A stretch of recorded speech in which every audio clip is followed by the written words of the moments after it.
Olá, observadores, bem-vindos a mais um episódio do Observa Aí, o podcast semanal do Observatório Nacional de Segurança Viária. Eu sou Rodrigo Ribeiro, Head de Marketing e Redes aqui do Observatório. Eu sou Paulo Guimarães, CEO do Observatório. Eu sou Pedro Borges, Head de Mobilidade Segura do Observatório. Quer apresentar, Paulo? Temos uma visita ilustre. Temos uma visita e uma participação ilustre. Estamos aqui com José Aurélio Ramalho, o famoso Ramalho, fundador, criador do Observatório, agora líder da Agência Observar e do Instituto Observar. Veio aqui fazer uma visita, né, Ramalho? Sim, mais uma. A gente está dando uma repassada aqui no planejamento de 2024. Ramalho, que hoje é presidente do Conselho Deliberativo do Observatório, depois de muitos anos à frente do Observatório. Também, Ramalho, se apresenta. Bom, acho que eu sou mais conhecido que nota de 1, né? Mas de qualquer forma, eu estou aqui num momento bem interessante, agora como palpiteiro, né? Palpiteiro mor. E o Paulo e a equipe têm sido muito simpático comigo, me permitindo que eu venha aqui ainda dar os meus pitacos dentro da experiência que eu tenho já de mais de 42 anos aí de trabalho. E esse momento que a gente está vivendo hoje é bem interessante, vendo o Observatório a começar a correr, né? Ou seja, eu tive a oportunidade de fazer crescer esse filho, mas ele está sempre engatinhando, com muita personalidade, mas eu acho que está na hora da gente dar um passo largo e acho que esse é o momento. A equipe que o Paulo montou e acho que esse primeiro ano de transição mesmo que a gente está vivendo está sendo muito gratificante ver que a gente acertou na escolha do Paulo, o Paulo na escolha da equipe, e aí estamos aqui hoje para discutir um pouquinho de planejamento. É legal, e até para as pessoas entenderem um pouco, né? Eu sempre conto a história do Observatório, mas na visão de um terceiro, né? Eu olhando de longe. Agora a gente está tendo a oportunidade de ouvir a história do Observatório de dentro, na visão da primeira pessoa que foi quem criou. Eu sempre conto, Amário, que você vem já do mercado automotivo, você já tem já uma experiência em terceiro setor, né, de um centro que você presidia, né, de experimentação na área de segurança veicular, e que em determinado momento você acompanhou uma comitiva brasileira que não tinha nenhum ministro, numa reunião interministerial, que é a famosa... Aquele nome longo? Aquele nome longo, a reunião de nome comprido. Eu não decorei até hoje.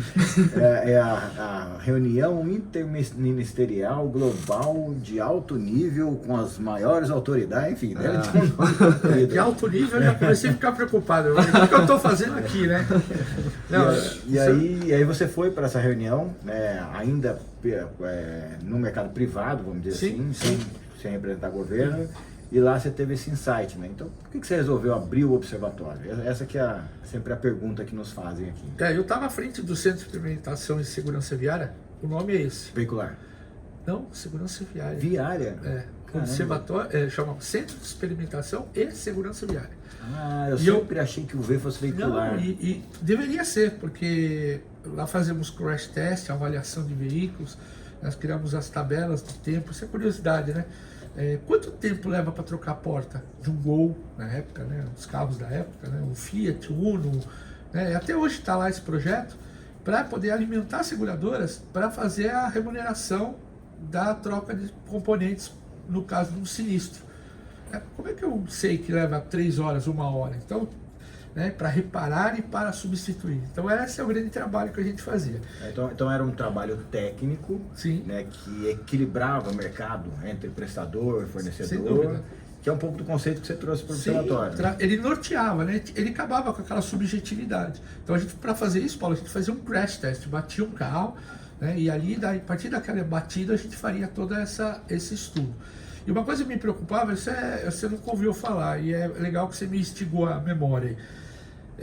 Me indignava era que o centro de experimentação funcionava muito bem lá, a gente nadava de braçada. E o sobrenome nosso, que era Segurança Viária, a gente fazia quase nada, ou nada. Foi aí que eu falei, poxa, precisamos enveredar para esse ambiente. Foi aí que eu comecei a me envolver, conhecer um pouco, ir para Brasília, participar, conhecer, e aí ao longo de 10 anos a gente consolidou o SESV, que era assim que era chamado, né? Como um grande formador de opinião, né? Só que ele, como iniciativa privada, ele tinha poucas, os tentáculos eram um pouco limitados, porque havia sempre a visão que havia um interesse privado nas nossas decisões, né? Aí quando a gente recebeu o convite para Porque ir... só para a pessoa entender, porque o SESV era uma entidade Pool de seguradoras. Eram 9 seguradoras. mantidas por seguradoras. Isso, na época o Bamirindos, que nem existe mais, né? Depois virou o HSBC, né? O Bradesco, a Mafre e assim por diante. E a gente falou, foi quando eu recebi o convite para ir a Moscou, e quando chegamos lá não tinha um ministro, voltei de lá, falei, pô, que o Brasil não vai dar atenção para isso. Nós éramos o terceiro, quarto, flutuávamos ali. Que mais matava. Que mais Ali matava. eu conheci tive a oportunidade de sentar alguns metros do Putin, né? Mas hoje, infelizmente, naquela época eu não tinha essa visão que eu tenho dele. E voltei para cá com essa coisa na cabeça. E eu tinha um amigo que cuidava da área do terceiro setor, o Danilo, que você conhece, ele falou assim, por que você não monta um negócio? Você fala como terceiro setor, você age como terceiro setor. Aí peguei e levei a ideia do observatório para a diretoria do grupo, Mafre. E falei, olha, estou com essa ideia. E tanto o presidente me apoiou imediatamente, né? Já a área jurídica e financeira não, disseram que não era business.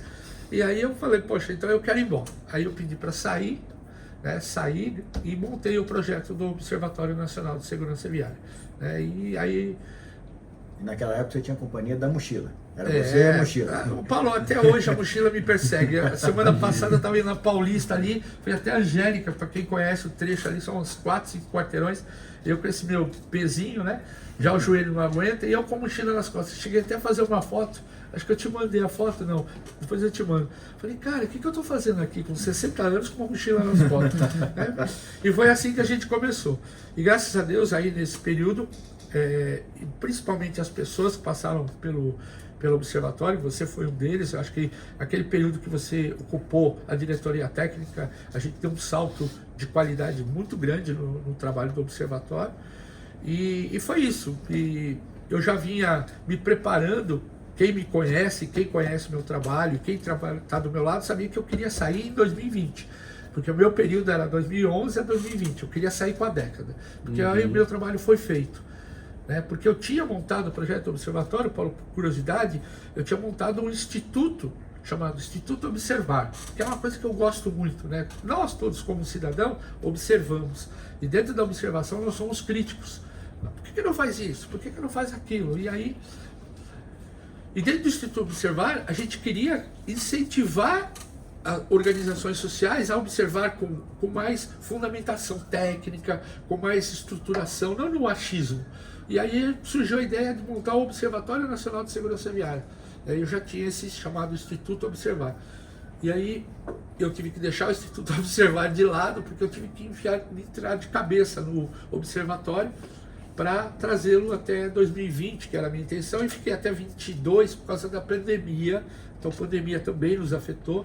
Nesse período quebramos 2 vezes, na crise de 2015, né, também, porque não é fácil sair do ambiente privado, onde você tem um orçamento sustentado por uma grande multinacional, muitas vezes uma empresa, e ir para o terceiro setor.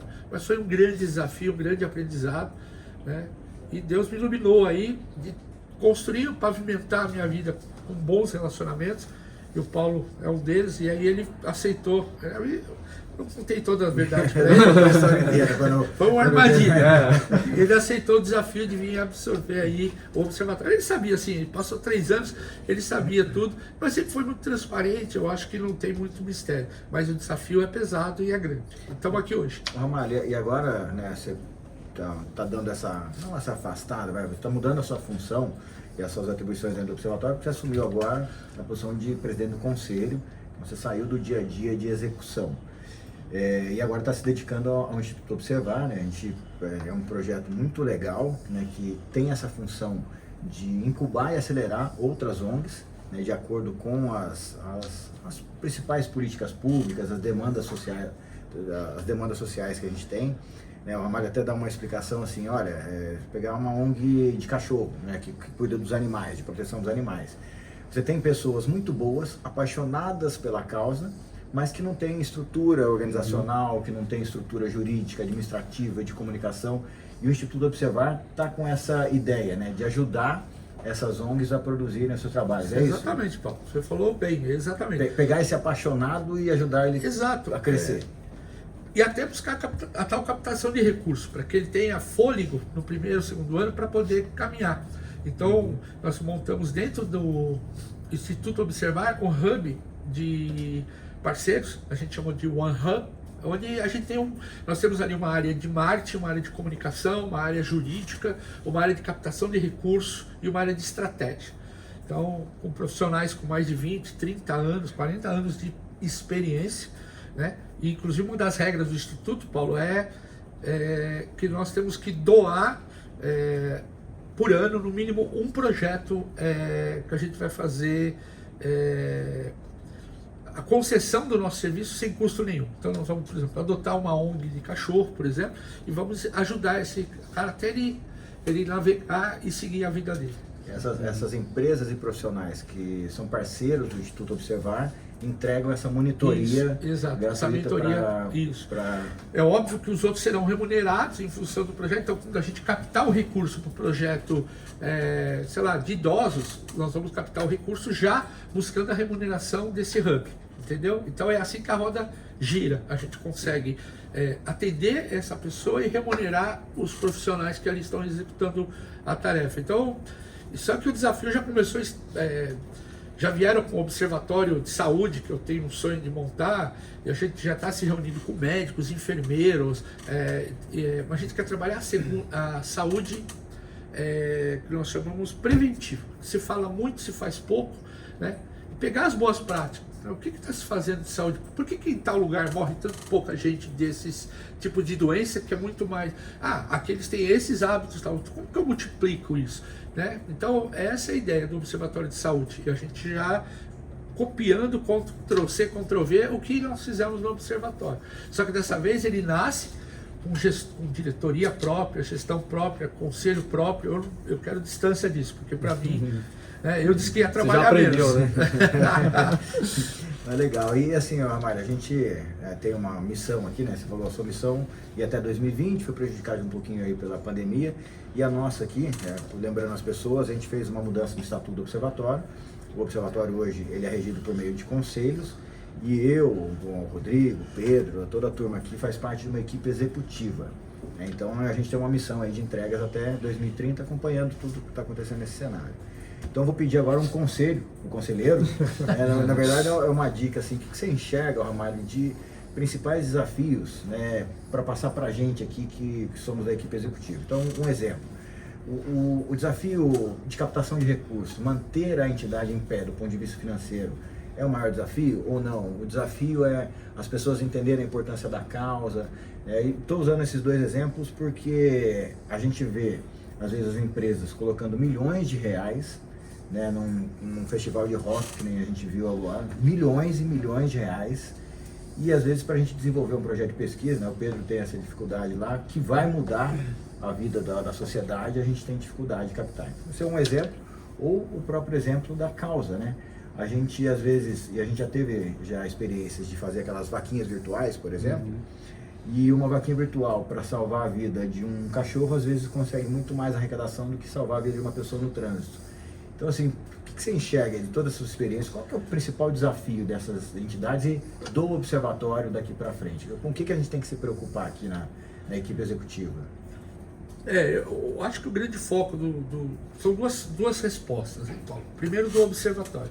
Eu acho que o observatório hoje vive um momento muito bom, né, porque já existe uma consolidação da sua importância, da sua credibilidade, da sua independência, só que você parece que pegou a parte mais difícil, que é a manutenção disso, né? Porque chegar é difícil pra caramba, mas se manter lá em cima aí o bicho pega, porque a musculatura, né, de você manter você faz exercício, você sabe disso. Fazer o exercício, chegar no up, tá legal, mas se manter ali, haja fôlego. Então é mais ou menos isso que está acontecendo agora. Então eu acho que do ponto de vista do observatório, o grande investimento que nós temos que investir é pesquisa e desenvolvimento, né, e inovação, como você está chamando agora. Então esse é o grande foco. Nós temos que investir. Quando falo investir, é contratação de gente, mas tudo estruturado em cima de um planejamento, como a gente reviu hoje pela manhã aqui, aproveitando que eu vim aqui, o Paulo me pegou para gravar o Observa aí, mas a gente tem feito isso. Foi uma armadilha, isso foi uma armadilha. E do ponto, aquela outra tua pergunta, por que as empresas não investem, né? Existe uma falta de cultura nossa mesmo, né? De percepção do valor, né? Não do preço, do valor, né? O valor que é fazer um projeto como nós fizemos, o próprio Maio Amarelo, né? Qual que é o valor dele, né? O valor dele é levar a discussão para a sociedade. Hoje se fala de trânsito. Hoje, com observatório, sem observatório, o Maio Amarelo eu duvido que termine, porque as pessoas vão falar dele, vão discutir, como tem o Outubro Rosa, então já se consolidou, né? Mas, muitas vezes, o ambiente empresarial, ele vê no Maio Amarelo também uma questão do marketing, de imagem. Ele associa a imagem num projeto que está dando muito retorno de imagem, que não foi no primeiro ano. 2014 a 2016 foi um perereco para a gente manter o Maio Amarelo em pé. Do outro ponto de vista, já existem grandes empresas, né, e a gente pode citar inclusive os nossos mantenedores, que já identificam no observatório o valor, né, que essas marcas que estão aqui tem sido fundamental para a gente dar o próximo passo. Já consegue enxergar aqui, né, que ele tem que investir sim lá no show de rock, né, porque a marca dele tem que estar junto ao público e isso tem valor.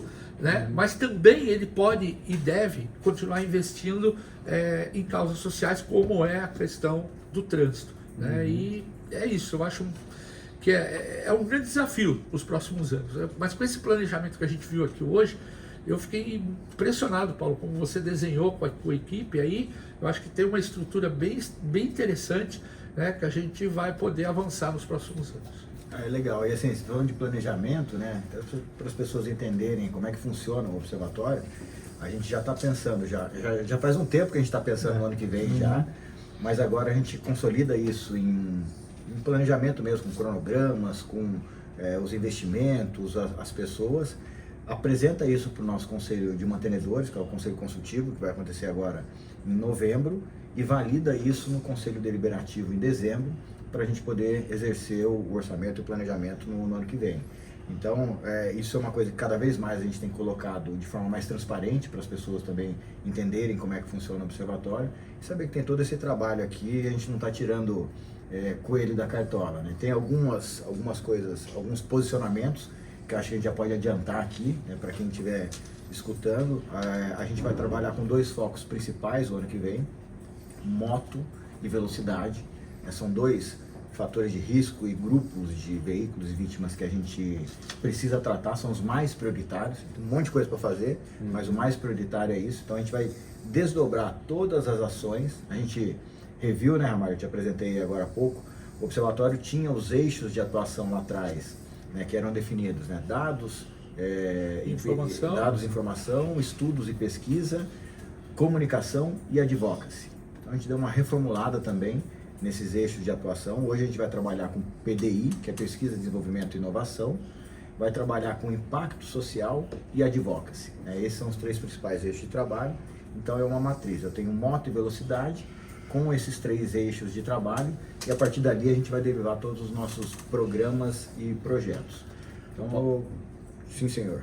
Tem uma pergunta, não sei se o Paulo ou o Ramalho, os dois, enfim, a gente falou muito de início, né, um pouco do histórico do observatório, agora a gente falou bastante aí do futuro, e até aproveitando um dos eixos, né, agora do observatório, que é o impacto social, até para quem está nos ouvindo, qual é o impacto social hoje do observatório? O que o observatório faz hoje que impacta na sociedade? Ramalho? Bom, o Maio Amarelo já é um fato, né? Eu acho que eu preciso de impacto, o melhor exemplo de todos, disparado, é Maio Amarelo. Depois a gente já tem hoje o próprio Laço Amarelo, né? Que a gente já está bem avançado com ele, é um projeto que a gente encontrou para perpetuar o Maio Amarelo, ou seja, é um Maio Amarelo o ano inteiro. Já que todo mundo falava, o Maio Amarelo eu tenho que fazer o Maio Amarelo o ano inteiro, criamos o Laço Amarelo, né? Tanto que a gente tem novidades aí pro ano que vem. O Paulo tá falando, não vou dar spoiler, né? E a gente isso não pode. Não pode dar spoiler, mas eu acho que vocês vão gostar muito, né? Então o ano que vem tem novidades aí pro público do Laço Amarelo. Né? Os próprios estudos e pesquisas, né? A gente já fez estudos e pesquisas interessantíssimos, né? A gente chegou a comentar do que a gente fez há 2 anos atrás, dos DETRANS, né? que mostrava exatamente se os Detrans cumpriam aquilo que determina a resolução, a lei, nada mais do que isso. Inclusive fomos muito solidários, levamos até os Detrans, falamos, ó, essa é a fotografia hoje, você tem 90 dias para você avaliar e até mudar a sua foto, né? E depois nós publicamos isso, saiu no Estadão e tal, e nós pretendemos, por exemplo, refazer essa pesquisa agora. Então, é uma entrega para a sociedade, ou seja, se existe uma resolução, uma lei que o poder público tem que executar, e ele não está executando, cabe a nós, como sociedade civil organizada, solicitar, ou que seja executado, que se transforme essa lei, modifique essa resolução. Então, acho que esses são fatos concretos de entregas aí que o Observatório tem feito. Legal. E acho que desse assunto, acho que foi bem esclarecedor, né? Eu agradecer ao Ramalho pela participação. E acho que a gente já podia entrar na agenda da semana, porque semana que vem tem Semana Nacional de Trânsito. Isso. O Observatório, mais um ano, tem disponibilizado todos os materiais para disseminar essa cultura. A gente brinca que... Brinca não, é verdade. A Semana Nacional de Trânsito sempre foi de órgão público para usuário final, lá para o motorista principalmente, né? E o que a gente está conseguindo fazer é colocar a Semana Nacional de Trânsito em todas as esferas da sociedade. Então, o estímulo às empresas a utilizarem o material e tal faz parte desse conceito. Então, a gente tem aí a abertura, que vai acontecer pelos órgãos oficiais e tal, mas a gente tem uma ação nossa do Observatório, em linha com o que a gente falou dos fatores de risco e tal, porque na semana que vem a gente vai ter aqui no Parque Tecnológico, promovido pelo Observatório junto com o Parque Tecnológico, em parceria com a Yamaha, né, e a Abraciclo também parceira e mantenedora do Observatório, a gente vai ter um curso de pilotagem que vai acontecer aqui para os residentes e o pessoal do campus do Parque Tecnológico, a gente tem as faculdades e tal. É um curso teórico de pilotagem, na terça-feira, né, são duas turmas. Terça-feira. Às 9 e às 15? Às 9 às 15. Às 9 às 15. Então já deve estar rolando aí o formulário de inscrição. Quem é do parque aqui ou quem é da região aqui quiser participar, é uma iniciativa direcionada para os residentes do parque, mas ela é aberta para qualquer um da sociedade. A gente está conversando com a prefeitura também, em parceria e tal, Polícia Rodoviária Federal.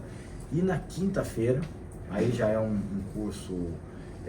a gente vai pegar essas pessoas que passaram pelo teórico, dali a gente vai selecionar uma turma para dar um treinamento de 6 horas, tudo gratuito também, de pilotagem prática.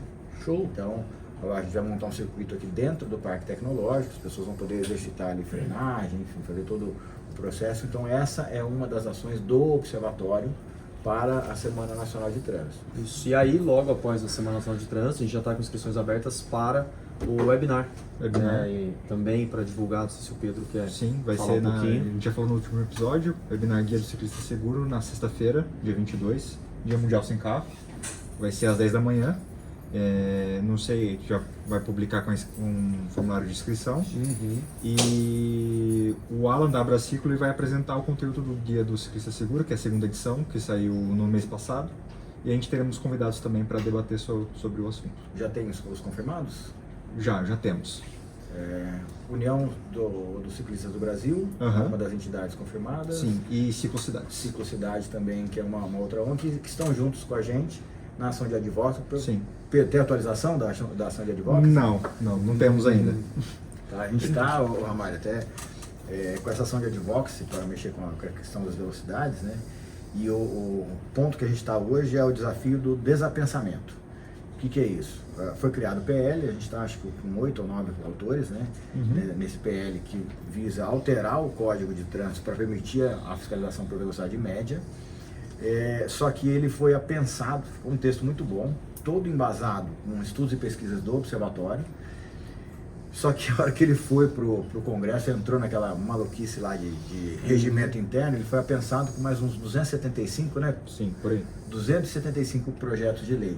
Então o movimento agora é de desapensar para que ele seja tratado em um rito diferenciado. Aí tem as regras do regimento interno lá que eu não entendo nada, mas a ideia é a gente conseguir avançar e tirar esse do papel, porque ele está misturado com um monte de jabuti lá que a gente não quer nem saber.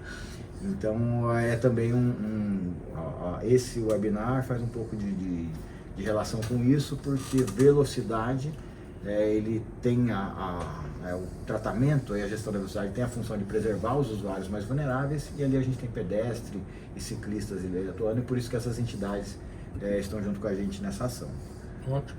É isso, de agenda é isso. Então, lembrando, os materiais da SNT estão disponíveis para download, então você pode baixar gratuitamente, mais uma vez, lá no site do Observatório, e disponibilizar aí à vontade dentro da sua empresa, da sua organização, entre os grupos aí de amigos e familiares. E tem uma outra, nos próximos episódios a gente vai atualizando, porque a agenda é um pouquinho mais distante, mas no final do mês a gente tem um evento também no parque. O Weekend, né? O Innovation Week. Innovation Week. Innovation Week. O Innovation Week é um evento onde o parque proporciona a aproximação entre empresas, principalmente, empresas de inovação, empresas que têm prestação de serviço. O Observatório está presente. A vinda do Observatório para o Parque Tecnológico começou a ser consolidada no Innovation Week do ano passado, e esse ano a gente vai estar aqui com o Observatório muito mais na condição de ofertante do que de consumidor. O que é um ofertante dentro desse Innovation Week? É a gente colocando os nossos projetos. Então a gente tem ali, acho que o foco principal é o programa Laço Amarelo, que a gente vai oferecer para as empresas, né? Para as empresas entenderem o impacto social que isso causa e tal. Então é um evento, é um evento aberto, pode vir gente de fora, inclusive de fora de São José, de fora do país. Então vamos aproveitar para a gente fazer essa divulgação também, para as pessoas se prepararem para vir para cá. Beleza, então da agenda é isso. Agora, Ramalho, a gente tem uma parte aqui do Observa Aí. O Pedro e o Paulo trazem a dica e curiosidade da semana. Só que é o seguinte: os visitantes, normalmente a gente laça para poder participar, e a gente também terceiriza, às vezes, a dica e a curiosidade. Parte, né? Posso terceirizar também? Então, aí... Não sei, vocês têm coragem? Tem. Como é que é o negócio? A gente Mais tem uma aqui, surpresa. A gente tem aqui a dica e a curiosidade da semana. Então a dica é sempre com o Pedro, uma dica, né, de mobilidade segura, e uma curiosidade ligada à segurança viária que o Paulo costuma trazer. Você vai querer terceirizar já? Não, deixa eu terceirizar depois, vamos ver se o que o Pedro tem para essa Eu vou semana. terceirizar também. Eu acho que o Ramalho pode trazer umas dicas aí de segurança veicular pra gente, já que é a área que tem mais experiência. Uma dica, Mário, para quem está escutando a gente, uma dica de segurança. Olha, E não pode ser nenhuma que o Pedro já deu aqui, hein? não, olha, eu duvido que o Pedro tenha dado, não por falta de conhecimento, Pedro, é porque é uma dica. Um jornalista me perguntou uma vez, e a hora que eu respondi isso, ele ficou indignado, sabe? Porque eu estava esperando alguma coisa, e eu falei assim, e a pergunta era quase igual. Ele perguntava sobre qual foi o maior avanço tecnológico do automóvel, né? E eu disse, a seta. Olha que louco. Hã?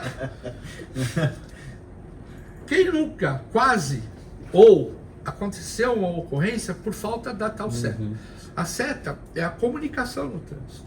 É o nosso podcast lá no trânsito. Se eu não falar o que eu vou fazer, ninguém sabe. Então, se eu vou entrar à direita, se eu vou entrar à esquerda, quantas vezes você ficou no cruzamento, numa esquina, esperando, se o cara ele pega e passa reto, se ele tivesse dado seta, avisando a manobra que ele ia fazer, que ele ia entrar à esquerda, você podia fazer a travessia, antecipar o seu deslocamento, evitar aquele volume de carros que vem vindo lá atrás, diminuir o seu risco. E quantas discussões não são geradas Exato, por causa conta da de uma... seta. A seta é uma coisa simples, né? Ela tá lá no carro, é para usar à vontade, entendeu? Não custa, entendeu? Se fosse alguma coisa ligada ao combustível, né?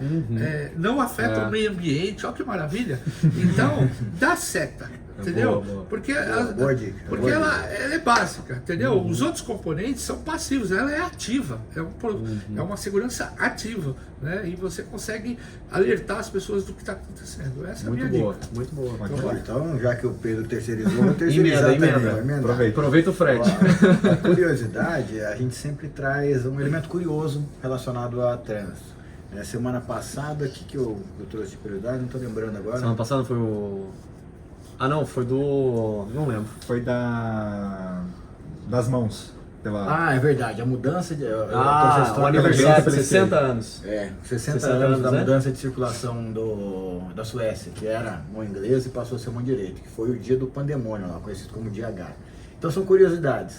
E aí eu estava lembrando, o Ramalho vem do mercado automotivo, e ele me contava cada história de quando ele era do processo de qualidade da Ford, Então, se eu puder trazer alguma curiosidade de como era fabricado o carro antes, enfim, alguma coisa assim que seja curiosa para a gente aprender. Ó, eu fiquei durante dos 22 anos que eu fiquei lá, dos momentos mais legais que eu trabalhei chamava audit. A gente auditava um carro por dia. Então nós tínhamos uma equipe com 6 auditores e a gente auditava um carro. Ia lá no pátio, escolhia o carro que a gente queria e a gente pegava. Então tinha que ter os modelos, então era na época, eu peguei Del Rey, Escort, né? Nossa Ford. senhora, que vocês sabem o que é isso?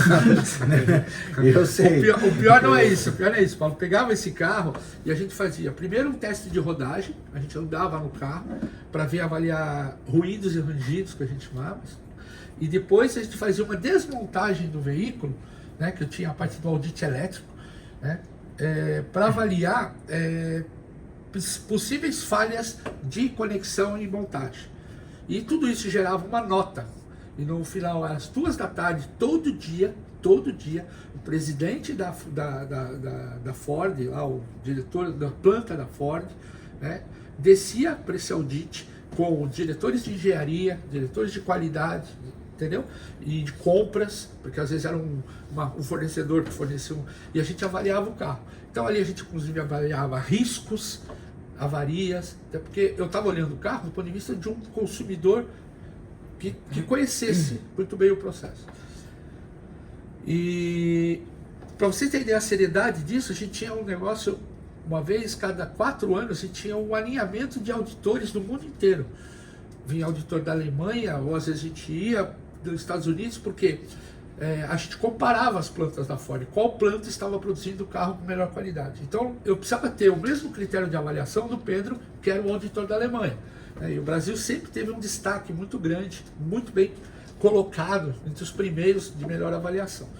Mas a curiosidade é a seguinte, naquele teste de rodagem, a gente às vezes encontrava um ruído no carro. Né? Vocês usavam equipamentos de última geração. A última geração. Naquela época, vou detectar o ruído do Del Rey. A gente saía primeiro sozinho e fazia um trajeto que a gente tinha de paralelepípedo, curva, declive, blá, blá, blá. E se a gente detectasse o ruído, a gente já combinava por rádio, porque não tinha celular naquela época, era rádio. Olha, vamos parar na praça tal. Tinha uma praça lá que tinha sombra, a gente parava os carros. Aí eu ia junto, por exemplo, com o Pedro, né? O Rodrigo, a gente... São Bernardo, isso. São Bernardo. A gente ia junto no carro. Por quê? Enquanto um dirigia, o outro ficava próximo ao local do ruído para avaliar. E às vezes o ruído era lá no porta-mala. A gente botava, hoje politicamente incorreto. E esse fato vale a pena contar, Paulo. Cheguei lá, imagina a cena hoje, né? Eu e o Pedro dirigindo. Aí o Pedro, o Ramalho vai lá no porta-mala, olha o meu tamanho. Eu pegava e entrava no porta-mala, o Pedro saía fazendo circuito. Mas não tinha uma ação de inclusão lá para contratar não para isso? Olha só o sacrifício. E aí a hora que o Pedro sai com o carro, vira 2 curvas, o Pedro para, mas para assim, ele freia, quase me mata lá atrás. E você estava dentro do porta-mala. Estava no porta-mala. E aí, o que aconteceu? Eu só escutava o Pedro falar assim, não se mexe, não se mexe, não se mexe. Aí ele abre o porta-mala, tava 2 caras com um fuzil, assim, com arma, apontando para mim. Era a polícia. Porque lá, a hora que ele me pôs no porta-mala, uma mulher viu, e ligou para a polícia e achou que era um sequestro. Entendeu? Então, as coisas hilárias e a tecnologia, né? Isso era tudo para entregar um carro com melhor qualidade para o cliente, para o consumidor. Então, e aquele ruído, às vezes, é proveniente de um chicote do cabo batendo na lataria. Então, ali saía ideias, por exemplo, de isolar com uma espuma. Se você abrir um carro, eu não sei como é hoje, mas naquela época era muita espuma, isolantes, para você evitar ruído no carro. Entendeu? Então... essa é um pouco da curiosidade. O robô de hoje foi uma pessoa no porta-mala de antigamente. Hoje eu poderia... hoje não seria politicamente correto colocar alguém no porta-mala, de jeito nenhum. É isso. Legal. Legal. Show de bola, show de bola. Bom, chegamos ao fim aqui de mais um episódio. Queria deixar o Ramalho para as considerações finais e te agradecer já pela participação. Eu agradeço, Rodrigo, e não posso deixar, Paulo, de agradecer os nossos mantenedores que têm me ouvido, a gente tem frequentado esses ambientes, a gente fez uma rodada recentemente E eles têm sido fundamentais aí, né? Inclusive trazendo ideias, propostas para a gente desenvolver. E o principal, a gente está conseguindo colocar eles para se falarem. Então, algumas ideias de um para o outro estão fazendo negócio entre si. Isso também é muito bacana. Boas práticas. Essa ideia que você realizou primeiro, que a gente fez dentro da sede da Uber, né? Com todos, eles puderam ver a experiência também lá. A próxima vai ser aqui, mas a próxima pode ser na Vibra, na Ipiranga, ou seja, sempre a ideia é levá-los para conhecer essas práticas. Né? E eu estou muito feliz com o momento que nós estamos vivendo, né? Essa ideia de revisitar o ambiente dos observadores, dos núcleos, eu acho que esse vai ser um grande diferencial para o observatório a partir do ano que vem, tá bom? Obrigado pelo convite e pelo susto de participar. Show de bola. Sempre que estiver aqui vai participar. Tá bom. Bem preparado. Vou evitar de vir. Então, aproveitando o gancho aqui do Ramalho, agradecer aos nossos mantenedores sociais, a Abraciclo, a Anfávia, a CNT, SESC Senat, ITL, a Go Plus, a Gringo, a iFood, a Ipiranga, Mobilidade Estadão, Raizen, Uber, a Veloy e a Vibra. Aos mais de 450 observadores certificados, a todas as empresas, prefeituras e entidades Laço Amarelo, as que aderiram ao Educa e a todas as instituições que mantêm cooperações técnicas aqui com o Observatório. Valeu, pessoal. Até a próxima. Valeu. Tchau, galera. Tchau, Até a próxima. pessoal. Tchau, tchau.